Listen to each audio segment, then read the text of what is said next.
Hello guys, मेरा नाम बुगात्रा और आज मैं आपके लिए लाया हूँ रेड गियर की तरफ से आने वाला GC100 keyboard and mouse combo. तो आज हम बेसिकली इसका रिव्यू करने वाले हैं कि कैसे ये कीबोर्ड और माउस है।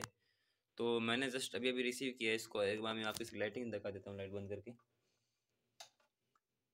तो फर्स्ट ऑफ ऑल ये देख लीजिए, आप इसकी लाइटिंग इसको इस प्रकार है। जैसे हम ये लाइटिंग वाली की दबाएंगे, इसका ये ऑफ हो जाएगी, ठीक है। सेकंड नंबर में ये मोड है, एक मिनट, हाँ। फिर ये एक और है और एक और ये। इसके बाद एक ब्रीदिंग वाला है, और देखिए ब्रीदिंग हो रही है इसमें।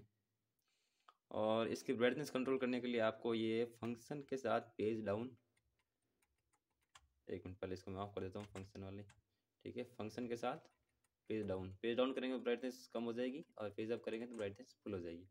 और उसी के साथ मेरे को मिला ये रेड गियर की तरफ से आने वाला माउस। इसकी भी क्वालिटी ठीक ही है, ज़्यादा कुछ खास है नहीं। और इससे मेरे को पड़ा है 999 रुपीज़ का। 999 रुपीज़ के हिसाब से देखे तो ये मेरे को बहुत अच्छा लगा है। और इसको मैं आपको बता दूँ एक और चीज़, लाइट चालू कर लेता हूँ पहले। इसकी जो ये है ना कीज़, ये काफ़ी टक्टाइल लगती है मेरे को, जैसे कि हम मैकेनिकल कीबोर्ड चला रहे इस प्रकार कुछ लगती है। इसी कारण मैंने इसको परचेज़ किया। बाकी मैंने पहले एक और कीबोर्ड परचेज़ किया था, वो मैंने किया था MCAT का X8 Pro।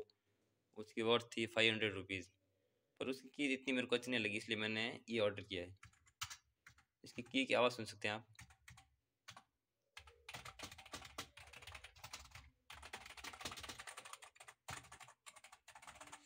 और एक फीचर में और इसका आपको बता दूं, इसमें आपको, आप देख रहे होंगे, आपको सिर्फ F1 वाली की दिख रही है, आपको इसमें मल्टीमीडिया की नहीं दिख रही है। पर कंपनी कहती है कि मल्टीमीडिया की मिलती है इसमें। वो कहाँ पे मिलती है मैं आपको बताता हूँ। ये आप फंक्शन की दबा कर रखोगे ना, तो ये मल्टीमीडिया काम करती है, मल्टीमीडिया की काम करती है। F2 और F3 से वॉल्यूम अप एंड डाउन होती है, और F5 से म्यूट होता है, और इस प्रकार सब एक ही काम करती है। F12 की जाती है इसमें मल्टीमीडिया वाली, F1 से लगाकर F12 तक। और ये मेरा पास में लैपटॉप लगा हुआ, आपको बता दूँ, एक मिनट, ये लैपटॉप में यहाँ लेके आ जाता हूँ। ये आप पहले देख लीजिए ये क्या है। ये इसका है बॉक्स में कुछ खास है नहीं। मैंने अनबॉक्सिंग पहले कर रखी है। ये देखो, ये स्पेक्स है इसके, ठीक है। बैग्स को रखते हैं साइड में और लैपटॉप का लाते हैं यहाँ पे। फिर इसका देखते हैं किस प्रकार का एक्सपीरियंस है। हाँ गाइस, तो अभी मैंने इसको पूरा सेटअप कर लिया है। तो आप देख सकते हैं ऐसे कुछ लुक आ रहा है इसका। लाइटिंग काफ़ी रेनबो टाइप में काफ़ी अच्छी लग रही है इसकी। इसकी मैं आपको डिसएडवांटेज बताऊँ तो इसमें जो ये, जब हम लाइटिंग बंद करते हैं, जैसे कि लाइटिंग बंद कर देता हूँ मैं।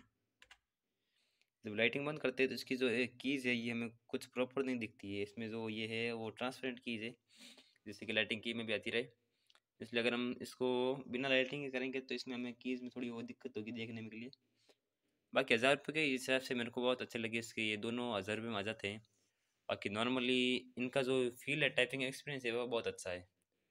मैंने उसी के लिए मैंने इसको मंगाया था, और वो उससे मैं पूरी तरह सेटिस्फाइड हूँ। तो अगर आपको भी लेने का प्लान है तो डिस्क्रिप्शन में लिंक है, आप वहाँ से ले सकते हैं। आपके भाई को भी हेल्प हो जाएगी। Okay, that's my review for this. Thank you.